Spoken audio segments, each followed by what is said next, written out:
In this video, I will show you how to change the oil, reset the oil life, and change the air filter in a 2012 Ford Escape. This generation of Ford Escapes run from 2008 to 2012. And like always, thanks for watching, and please subscribe. First thing you're going to want to do is pop the hood, and on this model, the air filter is pretty easy to get at. It's under this cover. There's 4 clips that need to be popped off. You can just do it with your fingers, and then you can just grab the filter, pull it to the left, and it'll come out. Now you can locate the oil cap and take it off. It's on the passenger side. And then locate the dipstick. It's also on the passenger side towards the front of the vehicle. Like always, check the oil level to make sure the car isn't using any oil. Then raise the vehicle up, and on the back side of the oil pan, there's the oil plug that's a 15 millimeter. Take the plug out and drain the oil, and then reinstall your oil plug. And then on the front side of the motor, up above the oil pan, is the oil filter. Take the oil filter off using an oil filter wrench and let the oil drain down. Reinstall a new oil filter. And like always, when you reinstall the new oil filter, only put it on hand tight, and then use some brake cleaner to clean up the excess oil that ran down the front of the motor. Then lower the vehicle back down, then fill with 5W20 oil. This vehicle takes 6 quarts. Then to reset the oil light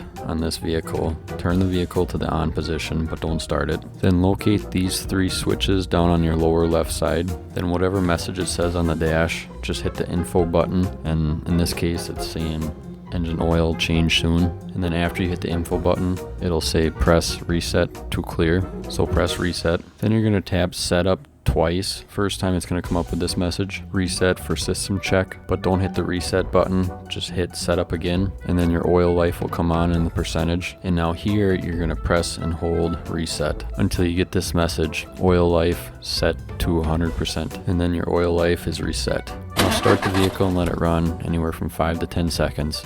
Shut it off, and now check your engine oil to make sure it's at the proper level. Thanks for watching the video. Please like and subscribe to get more short and to the point how-to videos like this that saves you time so you can get more done.